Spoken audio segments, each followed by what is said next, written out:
What's up, guys? Um, how are you today?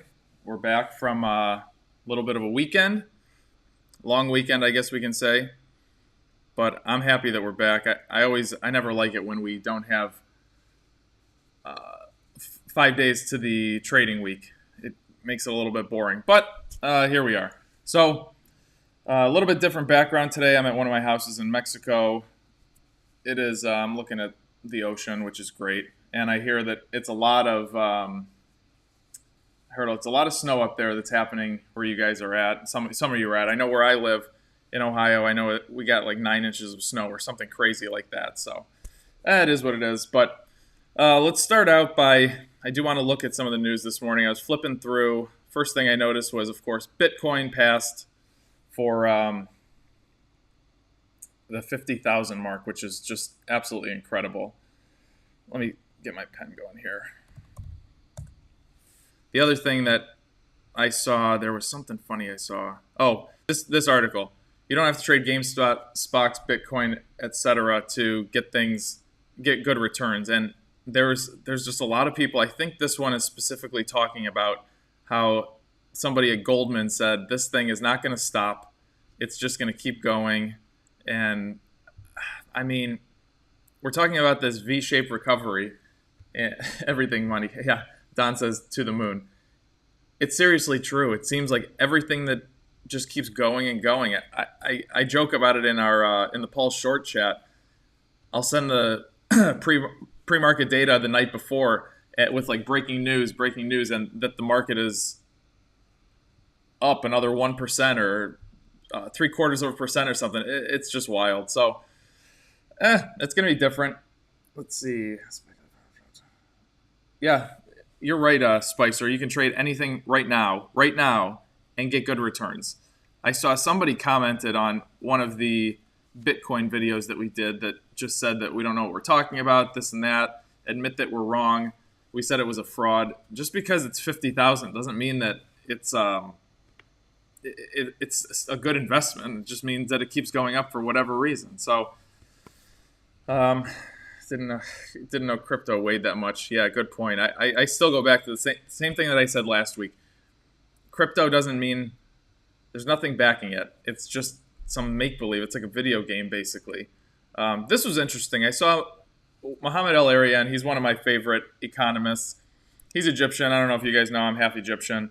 But he's talking about how this thing is just going to keep going, and he thinks that the bond market is going to be the thing that is the first thing that kind of leads this any kind of downfall. Now, I don't know. Might be right, might be wrong. He runs PIMCO, which they are very known for bonds, and they always say bond guys are the smartest people in the room. I think they're the most detail-oriented people in the room. I think Paul maybe told me that one. Am I from Alexandria? No, my family's from Cairo. My dad's side is from Cairo. The 10-year Treasury has been on a tear. Let's look at that 10-year. I was looking at the 10-year and the 3-month every morning, and then when we got to March or something, and we started going negative with things, I was like, man, I don't know if this is even worth looking at right now. 10 years at 1.2, 3-month is at 0.04. So it was interesting when we got back to when we were in March and February and stuff, we were looking at the yield curve inverting, and that means that the 3-month Treasury is you get more of a return on giving money on the 3-month Treasury instead of the 10-month Treasury, which is an inverted yield curve, which is a time to panic. And typically what you see with that is you see the Fed come in and pump a lot of money in to just stop that inversion. And they did. And if you go back in history, the past couple of years, every time the yield curve has come to an inversion point, they do something. It happened in December of 2018. It almost happened again. I believe it did happen for one day or a half a day in February or March. So they're always trying to do something with it. Before I get going, I'm going to go over what I said was kind of that little bit of training stuff where I go through 4 things and I look for 4 different patterns and I do about 500 stocks, and that's how I learn best. So I'm going to find a way to export my 500 stocks out to, say, Excel or something, and post them to the patrons so you guys have them and you guys can practice this. And another thing, I just came up with this idea yesterday in preparation for when the market does some kind of pullback. The great thing about trading is it doesn't matter if the market is doing great or the market is doing poorly. We can make money the same way in both because we can go long and short. So there's a lot of people that shorting is very counterintuitive to. They overthink it as far as trading goes, and it doesn't need to be overthought. So what we're going to do is I'm going to do some kind of shorting seminar, and I'm thinking it's going to be this Friday or this Saturday or this Sunday. Haven't decided yet. I'm thinking it'll probably be around 12 o'clock. It's going to be for patrons in the Mo's Muscles chat and the Paul Super Shorts chat. It's going to be archived for you guys. So if you do decide to join late or after this weekend, you will you'll have it to watch later on. So that'll be another little added bonus you have. But if you do it, I'm gonna do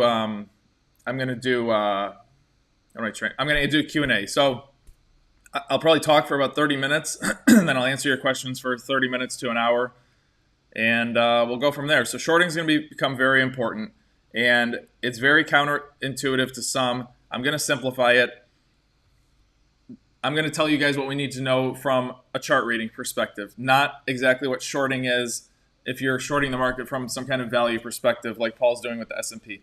This is not what we're going to talk about. This is going to be more of a just look at the pattern, understand what it is, and go from there. I'm not going to talk about the ins and outs of what shorting is and shares outstanding and it like that. It really doesn't make a difference. So, give me some stocks that you guys are looking at this morning, and I am going to jump into this, and we'll start going through it, and I'll answer your guys' questions in the meantime, and we'll go from there. It's called inflation. Money has to go somewhere. Yeah, good point. My demand for the bond. Spicer loves bonds, apparently. You know, when I read security analysis, it took me so long to read the bonds section. I probably read that section, probably took me a month, and I had one call with Gary as an overview of the chapter. Everything that I did was with Gary for that one. I had to do two lessons. So let's do some chart. Let's go through some stocks. So first thing I would look at is I would pull up my long-term chart. And the first thing I wanted to look at is red crossing over yellow.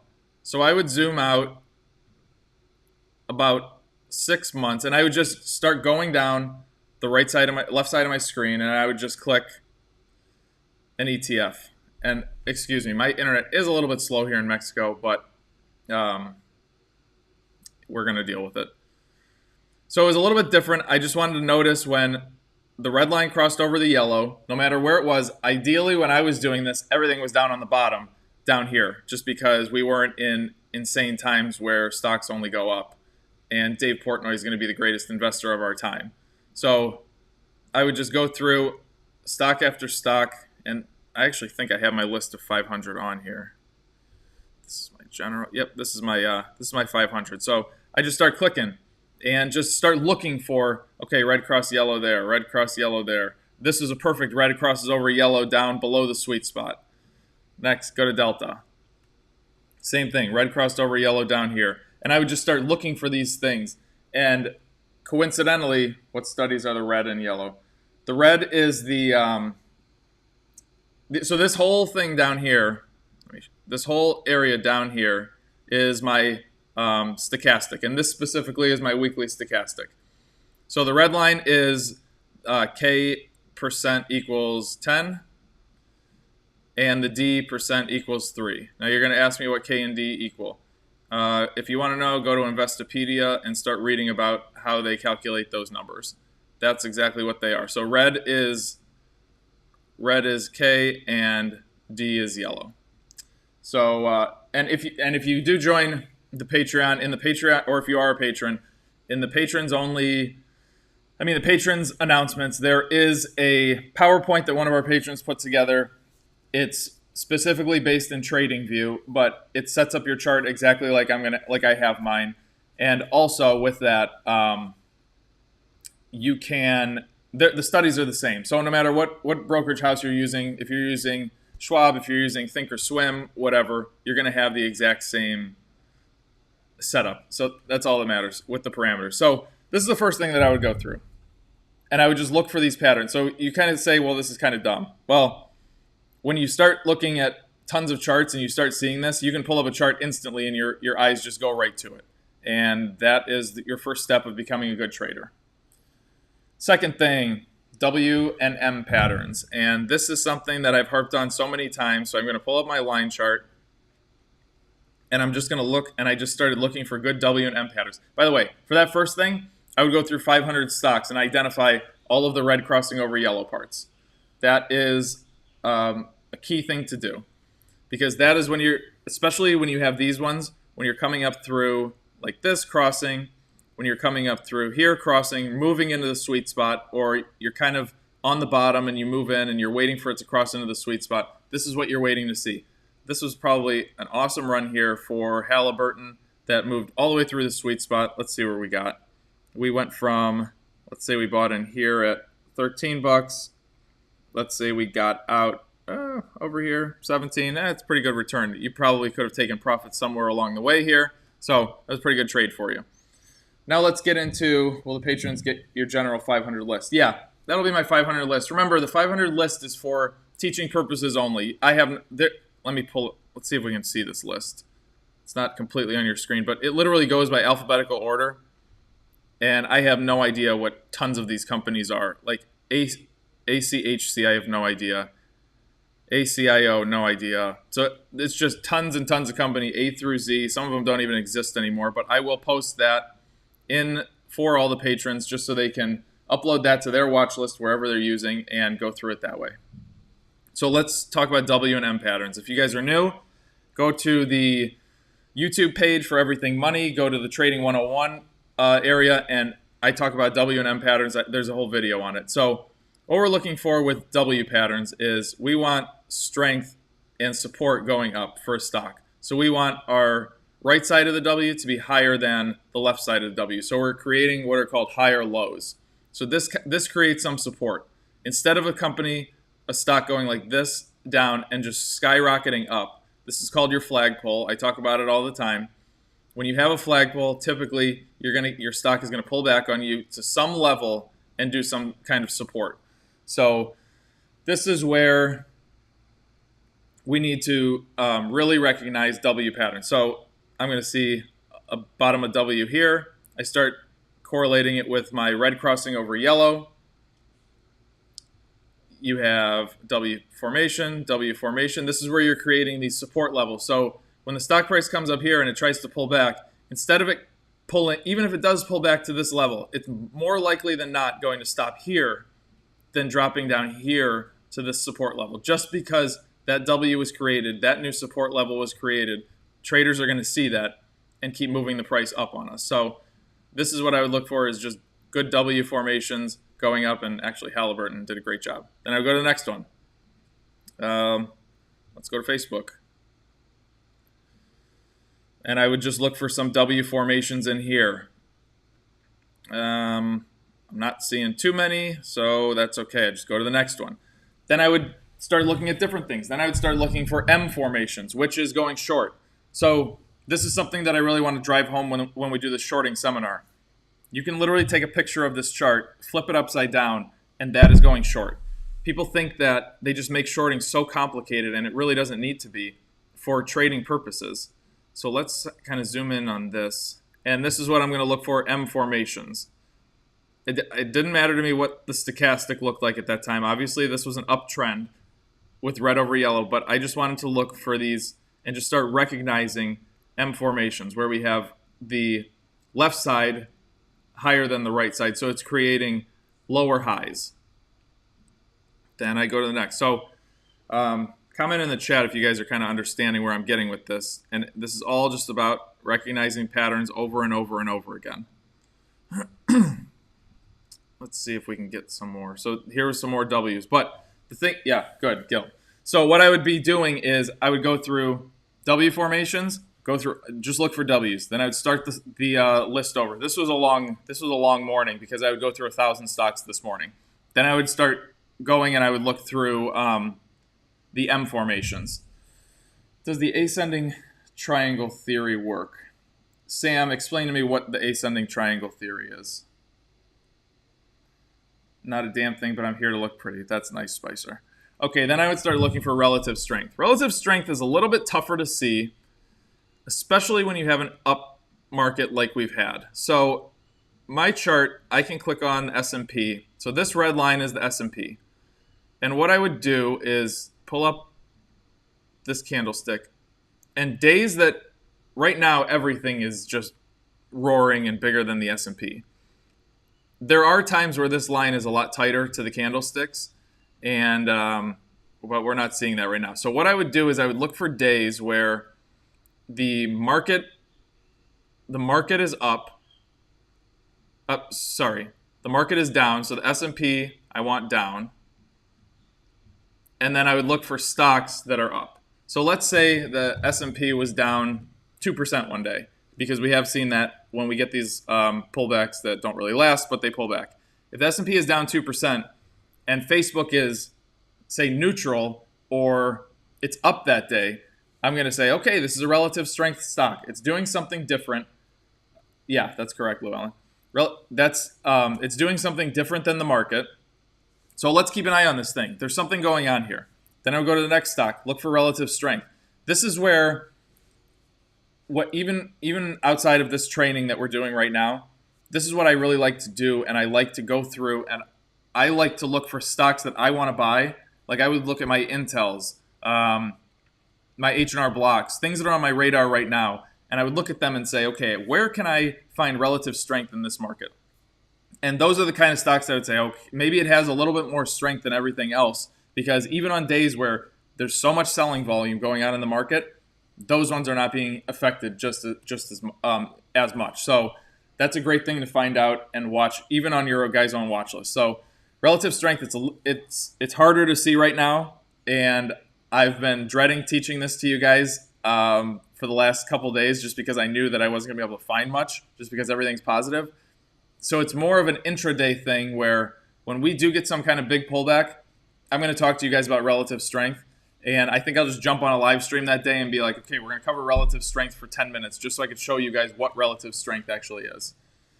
I think it's similar to ascending W's. Oh, this is the triangle theory. When there's a period of upward consolidation making W's, and there's a sudden boom upwards. Let's see here.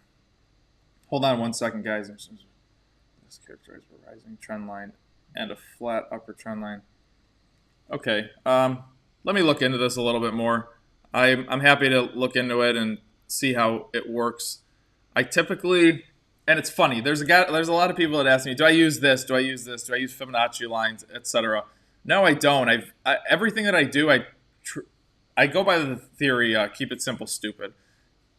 I've been doing this I've been trading like this since I was 14. It's worked for me very well. I've never had a losing year trading. So I look to myself, and people say, well, you got to use this, you got to use this. And my theory is, well, I don't think I have to. Could I improve? Sure. But could I make it worse? Sure. So this is where I want you guys to, there's not many studies that I use. I use volume. I use stochastic, depending on the chart. I use my moving averages, and I draw in some resistance and support lines. That's it. I think people make this stuff way too complicated. This is all the front mo. You literally just guess and are incredibly lucky. Yeah, that might be true. And if it is, I'll just keep guessing because I got something going. So then I start looking for power stocks. And power stocks are, I've talked to you guys about them before. We'll zoom out a year, and we'll get rid of the S&P. And this one, I'm going to pull up my daily chart and weekly because I want to see the moving averages. So when I started doing this, I started going looking for power stocks. So what is a power stock? It's a stock that is over all four of its major moving averages: 25-day, 50-day, 100-day, and 200-day moving average. and those are these lines over here. So our 200-day is white, our turquoise line is 100, the yellow line is the 50-day, and the purple line is the 25-day. And you guys can make this all you want, or whatever colors you want to. It just doesn't matter. If you want to set it up like mine, go ahead and do this, and then we'll all be on the same page. I would prefer you guys do that, so when you send me pictures, I just know exactly what you're talking about. And you can that is another thing that's in the in that Trading View PowerPoint that one of our patrons put together. And he ran that through me. I looked at it. It's perfect. It's going to do well. So I would start looking at these companies that were over all 4 major moving averages. And this one, you might find a lot of them in today's market. I'm not seeing any yet. Let's see. CLF might be one. CLF is one that I missed big time. So I bought it, and this is a nice tight cluster. So what I like about this is we have a nice tight cluster like this. Oops. Drawn on a trackpad is a little bit different than, I forgot my mouse. So I have a really nice tight cluster moving up. Now, I'm not over these 4 major moving averages. I haven't gotten past this 25. So I want this thing to move up a little bit more like that, and then we're going to be able to call this a power stock. So this is not a power stock. Let me find you guys a power stock just so you can see what it looks like. Nope. So the funny thing about CLF is I bought it in maybe 2019 at $8, and it went down from there for a long time, and I think it went to like $3 or something like that. It finally got back to $8 a couple months ago, got to $9. I sold it at $9, and now it's at $16. So that one kind of hurt, but whatever. The thing about it is, I paid attention to my charts. I did what my chart said. They're not always right. It gave me an indicator to sell, and I sold. And do I have FOMO about it? No. I missed out on a lot of money, but it is what it is. This is incredible. I can't find any power stocks right now. Let me try to think of what a power stock would be. Somebody give me a stock that's just been on a great run, and I don't mean like a run like GameStop or something. Maybe Disney has something here. No. All right. Maybe let's see if I can find. I know Apple was a power stock at some point, so let's go over that one. Let me answer some questions. Is the announcement section of the Patreon only viewable on the desktop version? I'm not sure. Okay, Don answered your question. Good. Let's see. Okay, so here we can see this was a little bit of a power stock. Not the best example, but we had this very, very, very tight cluster of Apple running up and going sideways. So we went through the sweet spot, and we just turned sideways and went for a while. Now, you can see that it was over all of our major moving averages for this run right here. So this is a power stock. When markets are better and we have good, consistent volume and we don't have volatility like we're having, you're going to see a lot more power stocks. So when this time does come, the great thing about them is they have so much support that you can ride these things for such a long time. Excuse me, such a long time. You can see we bought Apple, and you could buy Apple in March and ride this thing all the way through September. That's how you used to be able to trade, and it was awesome. Now we can't really trade like that just because the volume is not there. FVRR. Let's see here. Let's try it. Costco has a great tendency for always being a power stock. I really like Costco. Volatility is an understatement. That is true. Very good. Whoever picked this one, good job. This was... Who said this? Gil, thanks. So this is a pretty good power stock. We ran up through the sweet spot, and we just went sideways for a very long time. We're still kind of going sideways. Dipped through into the sweet spot, going in the negative direction a little bit in November, but look how tight this whole thing is going up. Now this is a power stock. You have this really tight cluster going all the way up. You hung from March all the way through now, basically staying over your moving averages for the entire time, with a little bit of an exception in here in October, November. So this is a great power stock. So good find. Stephanie, we don't really trade any cannabis. I do not trade any cannabis, even from a technical standpoint, just because I don't want to deal with the volatility. There's thousands and thousands of other stocks out there. But by all means, if you want to send me, if you're a patron and you want to send me some stuff, some cannabis stocks, I'll go over them. Just make sure I do not want to look at over-the-counter markets. I don't want to look at penny stocks. That's not my thing. You can make a lot of money in there, but you can also lose a lot of money. Over-the-counter stuff is typically pretty unregulated. The volume is not there. And the reason that the volume matters, I typically only trade stocks with a volume, an average volume over 500,000 to a million shares traded per day. And the reason is, if you start getting into stocks that have a volume of, say, 30,000, I can go in, let's say we have two people. One person goes in there and trades 500 shares, and another person goes in there, because this is probably a penny stock, they trade 100,000 shares. Which way do you think the stock's going to go? It's going to go towards the person that traded 100,000 shares, whether that's long or short. That is not. I do not want to be in things that the average investor or some typical normal wealthy guy, which is not a hedge fund, not some big money fund, something like that, can actually go and move the market.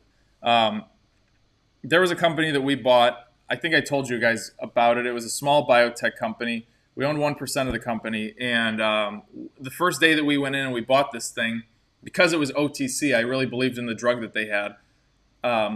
We moved the entire market that day, and that's just that day made me say, okay, I'm not trading any of these penny things, just because why would I want this kind of volatility where some random person can go in and just totally turn the market? It's too much.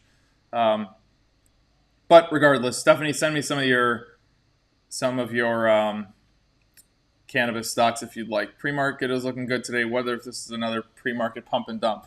Well, I've probably said this is pre-market pump and dump for the past 2 years, and clearly I've been wrong. So I don't really know if I could say that you should sell the rally anymore, but who knows?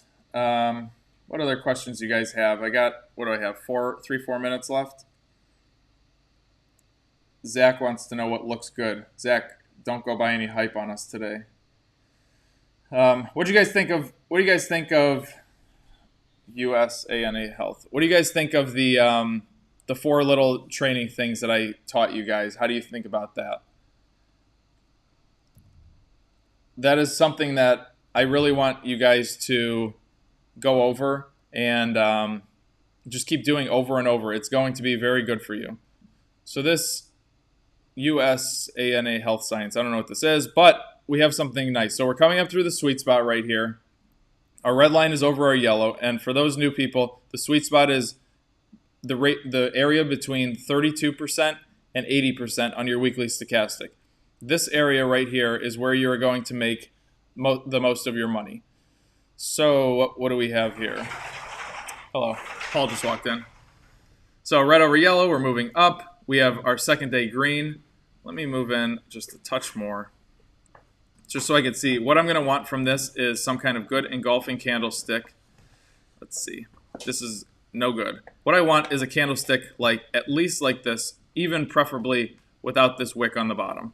I want something that looks like this for probably 2 days in a row, where I have 2 good solid candlesticks with some good volume down here on the bottom. So it's an interesting stock pick. I think I'm going to put it on my watch list. Whoever found this, good find. Let's see. Market opens in 2 minutes. Yep, that's true. Which 4 things?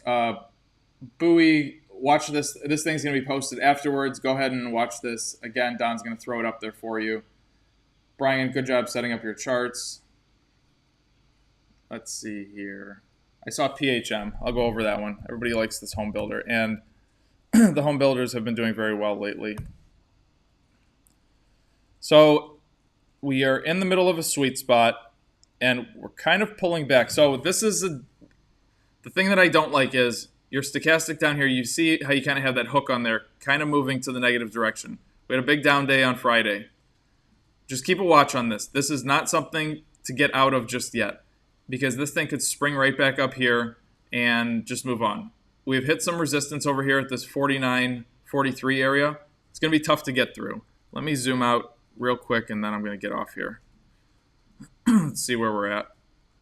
So you're trying to make new 52-week highs. So we're going to have to get some kind of big volume to break us out like this, because you were at a strong resistance point all in this area. So that's it for today, guys. Market's open, so go out in there and trade. If you guys want to join the Mo's Muscles Patreon, if you guys like this chart reading stuff, remember we're going to do the shorting seminar on Saturday or Sunday. It's going to be archived. I'm going to upload the list of 500 stocks for you guys to practice through.